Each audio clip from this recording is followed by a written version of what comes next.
ಒಂದು ದಿನ ನಿಮ್ಮ ಜೇಬಿನಿಂದ 10, 20 ಅಥವಾ 50 ರೂಪಾಯಿಯ ನೋಟು ತೆಗೆದಾಗ ಅದು ಕಾಗದದ್ದಲ್ಲ, ಬದಲಿಗೆ ಪ್ಲಾಸ್ಟಿಕ್ನದ್ದು, ಪಾಲಿಮರ್ ಆಗಿದ್ದರೆ ನಿಮ್ಮ ಮೊದಲ ಪ್ರತಿಕ್ರಿಯೆ ಹೇಗಿರುತ್ತದೆ ಎಂದು ಒಮ್ಮೆ ಯೋಚಿಸಿ. ಅದು ನಕಲಿ ನೋಟು ಅನಿಸಬಹುದೇ? ಹಳೆಯ ನೋಟುಗಳು ದಿಢೀರನೆ ಬಂದಾಗುತ್ತವೆಯೇ? ಮತ್ತೆ ನೋಟು ರದ್ದತಿಯ ವಾತಾವರಣ ನಿರ್ಮಾಣವಾಗಲಿದೆಯೇ? ಅಥವಾ ಇದು ಸೋಷಿಯಲ್ ಮೀಡಿಯಾದಲ್ಲಿ ಹರಡುತ್ತಿರುವ ಬರೀ ವದಂತಿಯೇ? ನಮಸ್ಕಾರ, ಜೈ ಹಿಂದ್. ಇಂದಿನ ಈ ವಿಶೇಷ ವರದಿಯಲ್ಲಿ ಈ ಎಲ್ಲಾ ಪ್ರಶ್ನೆಗಳ ನಿಜವಾದ ಸತ್ಯಾಂಶವನ್ನು ತಿಳಿಯೋಣ. ಭಾರತೀಯ ರಿಸರ್ವ್ ಬ್ಯಾಂಕ್ (RBI) ಪ್ಲಾಸ್ಟಿಕ್ ನೋಟುಗಳ ಬಗ್ಗೆ ಆಲೋಚಿಸುತ್ತಿರುವುದು ಏಕೆ? ಈ ನೋಟುಗಳು ಜಾರಿಗೆ ಬಂದರೆ ನಿಮ್ಮಲ್ಲಿರುವ ಹಳೆಯ ನೋಟುಗಳು ಏನಾಗುತ್ತವೆ? ಅವುಗಳನ್ನು ಬ್ಯಾಂಕ್ಗೆ ಹೋಗಿ ಬದಲಾಯಿಸಬೇಕೇ? ಎಲ್ಲಕ್ಕಿಂತ ಮುಖ್ಯವಾಗಿ, ಈ ಬದಲಾವಣೆ ದೇಶದ ಆರ್ಥಿಕತೆಗೆ ಲಾಭ ತರುತ್ತದೆಯೇ ಅಥವಾ ಜನರಿಗೆ ತೊಂದರೆ ಹೆಚ್ಚಿಸಲಿದೆಯೇ? ಆದರೆ ವಿಷಯ ಇಲ್ಲೇ ಮುಗಿಯುವುದಿಲ್ಲ. ಈ ವರದಿಯಲ್ಲಿ ಮುಂದೆ ಭಾರತೀಯ ನೋಟುಗಳ ಮೇಲೆ ಮಹಾತ್ಮ ಗಾಂಧಿಯವರ ಚಿತ್ರ ಎಂದಿನಿಂದ ಮುದ್ರಣಗೊಳ್ಳಲು ಪ್ರಾರಂಭವಾಯಿತು. 2000 ರೂಪಾಯಿ ನೋಟು ಮತ್ತೆ ವಾಪಸ್ ಬರಲಿದೆಯೇ? ಹಾಗೂ ಇಂದಿನ ದಿನಗಳಲ್ಲಿ ಭಾರತದಲ್ಲಿ ಅತ್ಯಂತ ಹೆಚ್ಚು ಚಲಾವಣೆಯಲ್ಲಿರುವ ನಾಣ್ಯ ಯಾವುದು ಎಂಬುದನ್ನು ತಿಳಿಸಲಿದ್ದೇವೆ. ಆದ್ದರಿಂದ ಈ ವರದಿಯನ್ನು ಕೊನೆಯವರೆಗೂ ನೋಡಿ. ಅಂತ್ಯದ ವೇಳೆಗೆ ನಿಮ್ಮ ಮನಸ್ಸಿನಲ್ಲಿರುವ ಪ್ರತಿಯೊಂದು ಪ್ರಶ್ನೆಗೂ ಉತ್ತರ ಸಿಗಲಿದೆ. ನಿಮಗೂ ಪ್ಲಾಸ್ಟಿಕ್ ನೋಟುಗಳು ಮಾರುಕಟ್ಟೆಗೆ ಬರಬೇಕು ಎನಿಸಿದರೆ ಕಾಮೆಂಟ್ ಬಾಕ್ಸ್ನಲ್ಲಿ ಡಿಜಿಟಲ್ ಇಂಡಿಯಾ ಎಂದು ಬರೆಯಿರಿ ಮತ್ತು ಚಾನೆಲ್ ಅನ್ನು ಸಬ್ಸ್ಕ್ರೈಬ್ ಮಾಡಿ. ನಾನು ನಿಮ್ಮ ಪ್ರತಿಯೊಂದು ಕಾಮೆಂಟ್ ಓದುತ್ತೇನೆ, ಹಾಗಾಗಿ ನಿಮ್ಮ ಅಭಿಪ್ರಾಯವನ್ನು ಖಂಡಿತ ತಿಳಿಸಿ. ಯಾವುದೇ ದೊಡ್ಡ ಬದಲಾವಣೆಯ ಹಿಂದೆ ಯಾವಾಗಲೂ ಬಲವಾದ ಕಾರಣವಿರುತ್ತದೆ. ಸರ್ಕಾರ ಅಥವಾ ರಿಸರ್ವ್ ಬ್ಯಾಂಕ್ ಕಾರಣವಿಲ್ಲದೆ ಕೋಟ್ಯಂತರ ಜನರ ದೈನಂದಿನ ಜೀವನದಲ್ಲಿ ಬದಲಾವಣೆ ತರುವುದಿಲ್ಲ. ಆದ್ದರಿಂದ ಪ್ಲಾಸ್ಟಿಕ್ ನೋಟುಗಳ ಚರ್ಚೆ ಇದ್ದಕ್ಕಿದ್ದಂತೆ ಇಷ್ಟೊಂದು ತೀವ್ರಗೊಳ್ಳಲು ಕಾರಣವೇನು ಎಂಬುದನ್ನು ಮೊದಲು ಅರ್ಥಮಾಡಿಕೊಳ್ಳುವುದು ಅಗತ್ಯ. ನಾವು ಪ್ರತಿದಿನ ಬಳಸುವ ನೋಟುಗಳನ್ನು ಕಾಗದದ ನೋಟುಗಳೆಂದು ಕರೆಯುತ್ತೇವೆ, ಆದರೆ ನಿಜವೇನೆಂದರೆ ಅವು ಸಾಮಾನ್ಯ ಕಾಗದದಿಂದ ತಯಾರಾಗುವುದಿಲ್ಲ.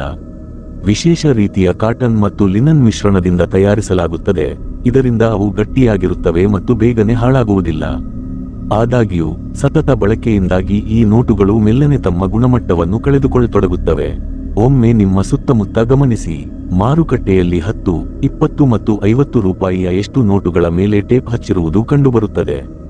ಅಂಚುಗಳು ಹರಿದಿರುತ್ತವೆ ಅಥವಾ ಅವುಗಳ ಮೇಲೆ ಕೊಳೆಯ ಪದರವೇ ಜಮಾಯಿಸಿರುತ್ತದೆ. ಕೆಲವೊಮ್ಮೆ ಮಳೆಯಲ್ಲಿ ನೆನೆದು, ಕೆಲವೊಮ್ಮೆ ಜೇಬಿನಲ್ಲಿ ಬೆವರಿನಿಂದ ಹಾಳಾದರೆ, ಇನ್ನು ಕೆಲವೊಮ್ಮೆ ಪದೇ ಪದೇ ಮಡಚುವುದರಿಂದ ದುರ್ಬಲಗೊಳ್ಳುತ್ತವೆ. ಕೊನೆಗೆ ಇಂತಹ ನೋಟುಗಳು ಬ್ಯಾಂಕ್ ತಲುಪುತ್ತವೆ. ಆಮೇಲೆ ಭಾರತೀಯ ರಿಸರ್ವ್ ಬ್ಯಾಂಕ್ ಅವುಗಳನ್ನು ವಾಪಸ್ ತರಿಸಿಕೊಂಡು ನಾಶಪಡಿಸುತ್ತದೆ. ಈಗ ಒಮ್ಮೆ ಆಲೋಚಿಸಿ, ಪ್ರತಿ ವರ್ಷ ಕೋಟ್ಯಂತರ ನೋಟುಗಳು ಹಾಳಾಗುತ್ತಿವೆ. ಅವುಗಳನ್ನು ವಾಪಸ್ ತರುವುದು, ತಪಾಸಣೆ ಮಾಡುವುದು, ಯಂತ್ರಗಳಿಂದ ಕತ್ತರಿಸಿ ಹಾಳುಗೆಡುವುದು ಮತ್ತು ಅವುಗಳ ಜಾಗದಲ್ಲಿ ಹೊಸ ನೋಟುಗಳನ್ನು ಮುದ್ರಿಸುವುದು, ಈ ಇಡೀ ಕೆಲಸ ಎಷ್ಟು ದೊಡ್ಡದು ಮತ್ತು ದುಬಾರಿ ಇರಬಹುದು. ಇದರಲ್ಲಿ ಕೇವಲ ಹಣವಷ್ಟೇ ಅಲ್ಲದೆ ಸಮಯ, ಯಂತ್ರಗಳು ಮತ್ತು ಸಾವಿರಾರು ಉದ್ಯೋಗಿಗಳ ಶ್ರಮವೂ ವ್ಯಯವಾಗುತ್ತದೆ. ಇದೇ ಕಾರಣಕ್ಕೆ ಕಳೆದ ಕೆಲವು ವರ್ಷಗಳಿಂದ ತಜ್ಞರು ಭಾರತವೂ ಸಹ ಪಾಲಿಮರ್ ನೋಟುಗಳನ್ನು ಯಶಸ್ವಿಯಾಗಿ ಬಳಸುತ್ತಿರುವ ದೇಶಗಳ ಹಾದಿಯಲ್ಲೇ ಸಾಗಬೇಕು ಎಂದು ಸತತವಾಗಿ ಸಲಹೆ ನೀಡುತ್ತಿದ್ದಾರೆ.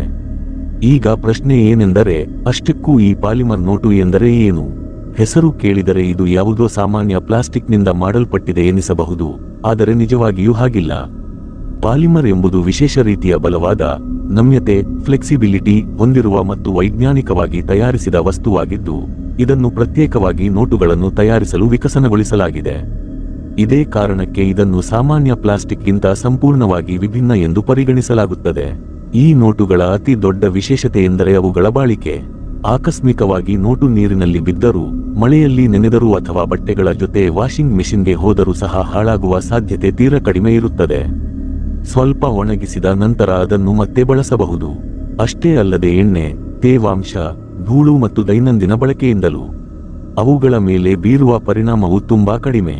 ಇದೇ ಕಾರಣಕ್ಕೆ ಇವುಗಳ ಆಯುಷ್ಯ ಸಾಮಾನ್ಯ ಕಾಗದದ ನೋಟುಗಳಿಗೆ ಹೋಲಿಸಿದರೆ ಹಲವು ಪಟ್ಟು ಹೆಚ್ಚು ಎಂದು ಪರಿಗಣಿಸಲಾಗುತ್ತದೆ.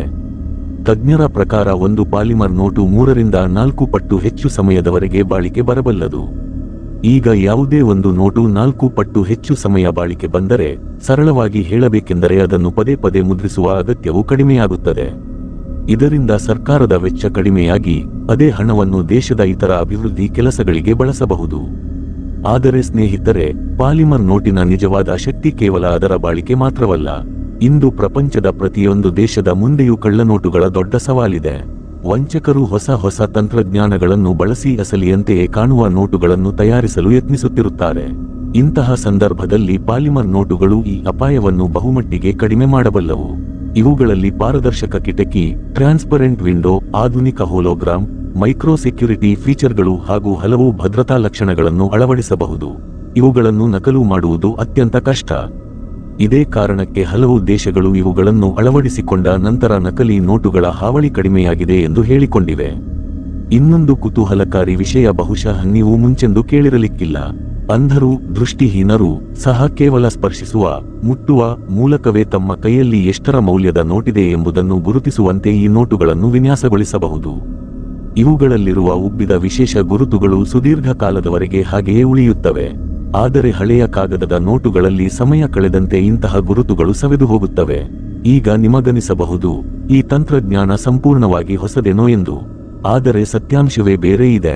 ಪ್ರಪಂಚದಲ್ಲಿ ಪಾಲಿಮರ್ ನೋಟುಗಳ ಚಾಲನೆ ಇಂದಿನದಲ್ಲ, ದಶಕಗಳ ಹಿಂದೆಯೇ ಪ್ರಾರಂಭವಾಗಿತ್ತು. ಮೊತ್ತಮೊದಲಿಗೆ ಆಸ್ಟ್ರೇಲಿಯಾ 1988ರಲ್ಲಿ ಈ ತಂತ್ರಜ್ಞಾನವನ್ನು ಅಳವಡಿಸಿಕೊಂಡಿತು.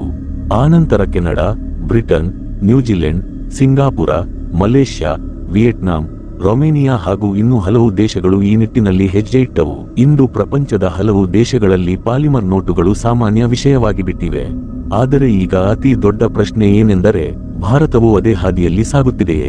ನಿಜ ಹೇಳಬೇಕೆಂದರೆ ಈ ಚರ್ಚೆ ತೀರಾ ಹೊಸದೇನೂ ಅಲ್ಲ. ಹಲವು ವರ್ಷಗಳ ಹಿಂದೆಯೂ ಭಾರತೀಯ ರಿಸರ್ವ್ ಬ್ಯಾಂಕ್ ಪಾಲಿಮರ್ ನೋಟುಗಳ ಬಗ್ಗೆ ಗಂಭೀರವಾಗಿ ಆಲೋಚಿಸಿತ್ತು. ವಿಭಿನ್ನ ವಾತಾವರಣವಿರುವ ನಗರಗಳಲ್ಲಿ ಇವುಗಳ ಪರೀಕ್ಷಾರ್ಥ ಯೋಜನೆಯನ್ನು ಟ್ರಯಲ್ ರೂಪಿಸಲಾಗಿತ್ತು. ವಿಪರೀತ ಬಿಸಿಲು, ಕಡು ಚಳಿ ಮತ್ತು ಹೆಚ್ಚು ತೇವಾಂಶವಿರುವ ಪ್ರದೇಶಗಳಲ್ಲಿ ಈ ನೋಟುಗಳು ಎಷ್ಟರ ಮಟ್ಟಿಗೆ ಬಾಳಿಕೆ ಬರುತ್ತವೆ ಎಂದು ನೋಡಲು ಈ ಯೋಜನೆಯನ್ನು ರೂಪಿಸಲಾಗಿತ್ತು. ಆದಾಗ್ಯೂ ಆ ಸಮಯದಲ್ಲಿ ಈ ಯೋಜನೆ ಮುಂದುವರಿಯಲು ಸಾಧ್ಯವಾಗಲಿಲ್ಲ. ಆದರೆ ಈಗ ಬದಲಾಗುತ್ತಿರುವ ತಂತ್ರಜ್ಞಾನ, ಹೆಚ್ಚುತ್ತಿರುವ ವೆಚ್ಚ ಮತ್ತು ಆಧುನಿಕ ಭದ್ರತಾ ಅಗತ್ಯತೆಗಳನ್ನು ಗಮನದಲ್ಲಿಟ್ಟುಕೊಂಡು ಈ ವಿಷಯ ಮತ್ತೊಮ್ಮೆ ಚರ್ಚೆಯ ಮುನ್ನೆಲೆಗೆ ಬಂದಿದೆ. ಇದೇ ವೇಳೆ ಒಂದು ಸ್ವಾರಸ್ಯಕರ ಪ್ರಶ್ನೆ: ಭಾರತೀಯ ನೋಟುಗಳ ಮೇಲೆ ಮಹಾತ್ಮ ಗಾಂಧಿಯವರ ಚಿತ್ರ ಎಂದಿನಿಂದ ಕಾಣಿಸಿಕೊಳ್ಳಲು ಪ್ರಾರಂಭವಾಯಿತು ಎಂದು ನೀವು ಎಂದಾದರೂ ಗಮನಿಸಿದ್ದೀರಾ? ಸ್ವಾತಂತ್ರ್ಯ ಸಿಕ್ಕ ತಕ್ಷಣವೇ ಗಾಂಧೀಜಿಯವರ ಚಿತ್ರ ನೋಟುಗಳ ಮೇಲಿತ್ತು ಎಂದು ಬಹಳಷ್ಟು ಜನರು ಭಾವಿಸುತ್ತಾರೆ. ಆದರೆ ಹಾಗಲ್ಲ. ಸ್ವಾತಂತ್ರ್ಯದ ಆರಂಭಿಕ ವರ್ಷಗಳಲ್ಲಿ ಭಾರತೀಯ ನೋಟುಗಳ ಮೇಲೆ ಅಶೋಕ ಸ್ತಂಭದ ಚಿತ್ರ ಪ್ರಮುಖವಾಗಿ ಇರುತ್ತಿತ್ತು. ನಂತರ 1996ರಲ್ಲಿ ಮಹಾತ್ಮ ಗಾಂಧಿ ಸರಣಿ ಯನ್ನು ಪ್ರಾರಂಭಿಸಲಾಯಿತು ಮತ್ತು ಕ್ರಮೇಣ ಗಾಂಧೀಜಿಯವರ ಚಿತ್ರ ಎಲ್ಲ ಪ್ರಮುಖ ನೋಟುಗಳ ಮೇಲೆಯೂ ಕಾಣಿಸಿಕೊಳ್ಳಲು ತೊಡಗಿತು. ಇಂದು ಇದೇ ಚಿತ್ರ ಭಾರತೀಯ ಕರೆನ್ಸಿಯ ಅಧಿಕೃತ ಗುರುತಾಗಿ ಮಾರ್ಪಟ್ಟಿದೆ. ಸ್ನೇಹಿತರೆ, ಈ ಸಮಯದಲ್ಲಿ ಅತ್ಯಂತ ಹೆಚ್ಚು ವದಂತಿಗಳು ಹರಡುತ್ತಿರುವುದು ಇದೇ ವಿಷಯದ ಬಗ್ಗೆ. ಶೀಘ್ರದಲ್ಲೇ ಎಲ್ಲ ಹಳೆಯ ನೋಟುಗಳು ಬಂದಾಗಲಿವೆ ಎಂದು ಸೋಷಿಯಲ್ ಮೀಡಿಯಾದಲ್ಲಿ ರೀತಿಯ ಹಕ್ಕುಪತ್ರಗಳು, ಕ್ಲೈಮ್ಗಳು ಹರಿದಾಡುತ್ತಿವೆ. ಆದರೆ ಸತ್ಯಾಂಶವೇನೆಂದರೆ, ಎಲ್ಲಾ ಕಾಗದದ ನೋಟುಗಳನ್ನು ದಿಢೀರನೆ ರದ್ದುಗೊಳಿಸಲಾಗುತ್ತದೆ ಎಂದು ಭಾರತ ಸರ್ಕಾರವಾಗಲಿ ಅಥವಾ ಭಾರತೀಯ ರಿಸರ್ವ್ ಬ್ಯಾಂಕ್ ಆಗಲಿ ಈವರೆಗೆ ಯಾವುದೇ ಅಧಿಕೃತ ಘೋಷಣೆ ಮಾಡಿಲ್ಲ. ಒಂದು ವೇಳೆ ಭವಿಷ್ಯದಲ್ಲಿ ಪಾಲಿಮರ್ ನೋಟುಗಳನ್ನು ತಂದರೂ ಸಹ ಆ ಬದಲಾವಣೆ ಹಂತ ಹಂತವಾಗಿ, ನಿಧಾನವಾಗಿ ಆಗುತ್ತದೆ. ಮೊದಲಿಗೆ 20 ರೂಪಾಯಿ ಮತ್ತು 50 ರೂಪಾಯಿರಂತಹ ಸಣ್ಣ ಮೌಲ್ಯದ ನೋಟುಗಳಿಂದ ಇದನ್ನು ಪ್ರಾರಂಭಿಸುವ ಸಾಧ್ಯತೆಯಿದೆ. ಏಕೆಂದರೆ ಈ ನೋಟುಗಳು ಅತಿ ಹೆಚ್ಚಾಗಿ ಕೈ ಬದಲಾಗುತ್ತವೆ ಮತ್ತು ಅತ್ಯಂತ ಬೇಗನೆ ಹಾಳಾಗುತ್ತವೆ. ಇನ್ನು 100 ರೂಪಾಯಿ, 200 ರೂಪಾಯಿ ಮತ್ತು 500 ರೂಪಾಯಿರಂತಹ ದೊಡ್ಡ ನೋಟುಗಳು ಮೊದಲಿನಂತೆಯೇ ಚಲಾವಣೆಯಲ್ಲಿರಬಹುದು. ಅಂದರೆ ಜನರು ಗಾಬರಿಯಾಗುವ ಅಗತ್ಯವೇ ಇರುವುದಿಲ್ಲ. ಈಗ ಇನ್ನೊಂದು ಕುತೂಹಲಕಾರಿ ಪ್ರಶ್ನೆ: 2000 ರೂಪಾಯಿ ನೋಟು ಮತ್ತೆ ವಾಪಸ್ ಬರಲಿದೆಯೇ? ಸದ್ಯಕ್ಕಂತೂ ಯಾವುದೇ ಅಧಿಕೃತ ಖಾತ್ರಿ ಇಲ್ಲ. 2000 ರೂಪಾಯಿ ನೋಟುಗಳನ್ನು ಮತ್ತೆ ವಾಪಸ್ ತರುವ ಬಗ್ಗೆ ರಿಸರ್ವ್ ಬ್ಯಾಂಕ್ ಯಾವುದೇ ಪ್ರಕಟಣೆ ನೀಡಿಲ್ಲ. ಆದ್ದರಿಂದ ಸೋಷಿಯಲ್ ಮೀಡಿಯಾದಲ್ಲಿ ಹರಿದಾಡುವ ಇಂತಹ ಸುದ್ದಿಗಳನ್ನು ನಂಬುವ ಮೊದಲು ಯಾವಾಗಲೂ ಅಧಿಕೃತ ಮಾಹಿತಿಗಾಗಿ ಕಾಯುವುದು ಒಳಿತು. ಈಗ ಹೊರಡುವ ಮುನ್ನ ನಿಮಗೊಂದು ಪ್ರಶ್ನೆ: ಭಾರತದಲ್ಲಿ ಪ್ಲಾಸ್ಟಿಕ್ ಅಂದರೆ ಪಾಲಿಮರ್ ನೋಟುಗಳು ಪ್ರಾರಂಭವಾದರೆ ಈ ನಿರ್ಧಾರ ದೇಶಕ್ಕೆ ಒಳ್ಳೆಯದು ಎನಿಸುತ್ತದೆಯೇ ಅಥವಾ ನಿಮಗೆ ಹಳೆಯ ಕಾಗದದ ನೋಟುಗಳೇ ಹೆಚ್ಚು ಇಷ್ಟವೇ? ನಿಮ್ಮ ಅಭಿಪ್ರಾಯವನ್ನು ಕಾಮೆಂಟ್ನಲ್ಲಿ ಖಂಡಿತ ಬರೆಯಿರಿ.